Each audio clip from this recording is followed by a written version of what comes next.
Good morning. Today is Tuesday, January 4th, and I am going to touch on a subject that I've already spoken about, but we're just going to go a little further and how we're being used on this part. I'm going to talk about sex and porn. In one of my videos before, we went very specific in sex and how our energies get entangled just by being next to someone. So obviously when we're having intercourse, when you're having sex with someone, your energies mesh up. You take on some of that energy of that person. And the way the world is right now, everybody's just having casual sex. Now there's no such thing as casual sex because people think, oh, we're just going to have sex and there's no attachments. Well, guess what? There's always attachments because we absorb everything. So again, I spoke on the first video that even being next to someone, you absorb people's energy, you hang out with them, you start becoming a little bit like them. So imagine having intercourse with someone, you're literally mixing your DNA. So yes, you're going to take some of that spirit with you. You're going to take some of that energy with you. So it's very crucial that you watch what you guys are doing. There's no such thing as casual sex. Now, again, that's all part of the programming. That is all part of the agenda to desensitize you. That's why now we have Pornhub, right?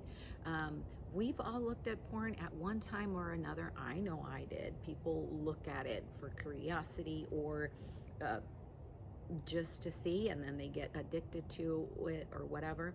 But it's not real. It is not real. It is a actor and an actress getting paid to do certain things.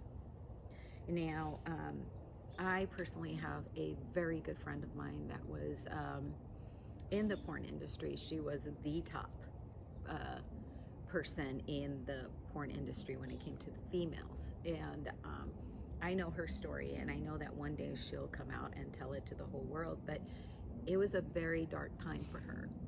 She was on drugs. Most of them are all on drugs or alcohol to be able to perform and to be able to do these things that are not of their sole purpose. It's not out of love. Sex is supposed to be love. It's supposed to be two people uniting to conceive the blessing of God, right? Men and women. Yes, it's pleasurable to have sex. God made it pleasurable so that we can procreate. But it doesn't mean that just go ahead and just go be with everybody. And that's where we're at right now. And I touched very much on the woman's perspective because, I'm a woman. I can only give you a little bit of what I think in the man's realm. But it is definitely not casual for women to be having intercourse. We absorb everything inner and we keep it longer than men. Men are outer. We are wired differently. So it is more difficult for a female to detach than a man. Another very important thing that comes with all this programming, because you're like, well, what's the big deal? Everybody, free love, free whatever you want to call it. It's not love, guys. It's not love. It is from our lower chakras. You're not doing it out of love. And here's another big thing that you guys might not know. Men, when you ejaculate, you're losing brain cells. So if you're masturbating to these porn hubs, to these pornos constantly, you're becoming dumber and dumber. I'm sorry, but that's the truth. You can Google it, you can figure it out, but it does destroy your brain cells. It's part of you. You're letting it go to procreate. So if you're constantly doing it, you're losing those brain cells. So yeah, you become dumber. So obviously the agenda is to totally have us like robots, have us asleep and following their agenda, to desensitize us, because when we don't feel, then we can follow whatever the world tells us because we're disconnected with ourselves. Now you got to remember, everybody that ends up there is because they want to feel something and they've been so detached from their heart that they start to look outer, and this outer picture that they're painting is not real. It's not real. getting back to my friend again, you know, she had to continue her contract even though she was pregnant. She had to do things that she didn't want to do, but she was pressured. It,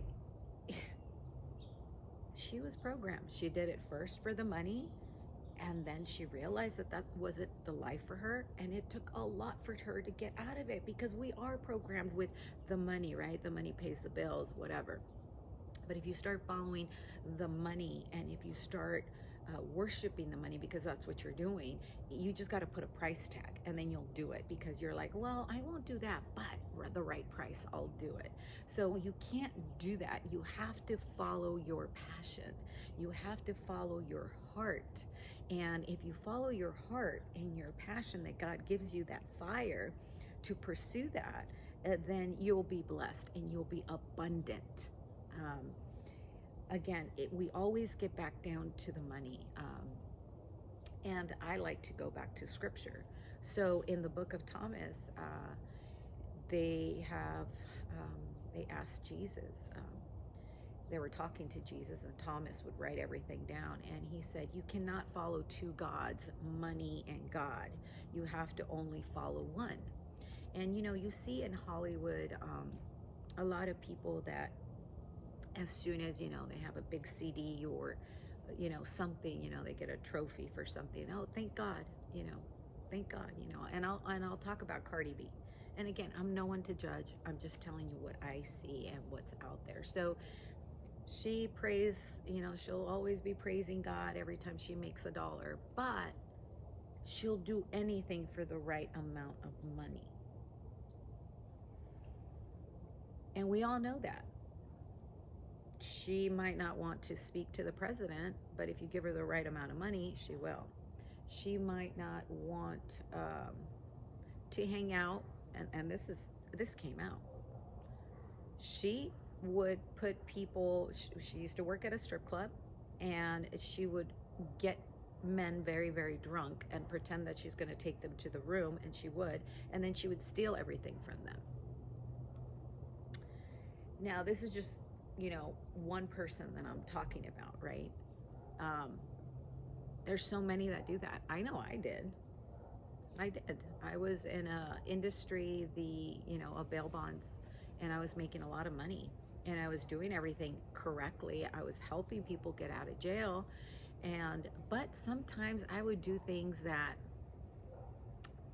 were not something that my heart was telling me, yes, do it.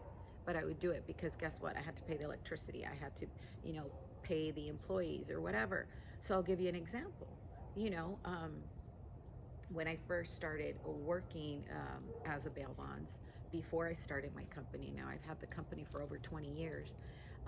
I worked for a gentleman in Riverside, and I remember there was this huge case about, and it was here close to home. It was in the Inland Empire, and it was an older man, like in his 70s, and a young female had a little girl that was 11 tied up in their house, and it was their child. So it was a father and a daughter, and it was incest, and they had that child tied up.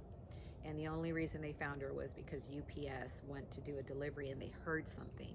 They show up, the little girl had been handcuffed her whole life, and it was just horrible. The bail was $250,000 for the dad and for the girl, or no, $750,000, I believe.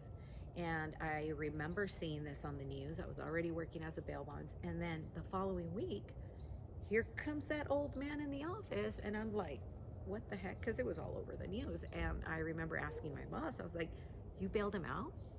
And he's like, it's a job. If I don't bail him out, someone else is going to bail him out. And so immediately I was like, oh, well, someone else is going to do it. I might as well grab the money.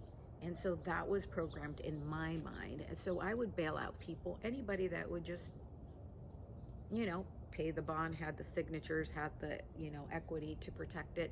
I would do it. My heart didn't want to do it, but I did it. And I did it for the money. And so that's why I can stand here and tell you all these things, because I've been through it just like you. I've been through it like all these people. I'm human just like you. And if I could no, if I can unlearn and learn my true self, so learn to unlearn, then you could do it too. We can get back to our organic self. We can get back to who we are, and who we are is love, and what we want to feel is love. And having sex has been detached from love. Now, I can come out here very openly, and everybody that knows me personally knows I've been celibate for almost 4 years now. And it's, at first it wasn't like, oh, I'm just going to be celibate now. No, it was, I started to realize who I was, and I started to love myself and respect myself and realize what I deserve. And then I started, God's been working a lot in me, obviously, and in all of us. And I started to write this book, and then now I'm writing the second one. And now I understand that the reason God wanted me to be celibate was to be pure in heart, so I could give the message from my heart and not have all these attachments from other people, because that takes, your body absorbs it and your mind changes because you're taking all of this. Your whole body changes when you're around people. There's this very, very famous saying, dime con quién andas y te diré quién eres. So just physically, just being next to someone, if you're with someone a lot, you start to talk like them, etc. Right? So imagine, so I understand that now. And I also understand that lovemaking is absolutely beautiful, but it has to be with someone that loves you and cares about you. And if someone loves you and cares about you, they're not going to walk away the next day. They're not going to just be casual sex. They're going to be with you. So, ladies, I understand that we've been in this, we've been attacked. We've become a very masculine now, women.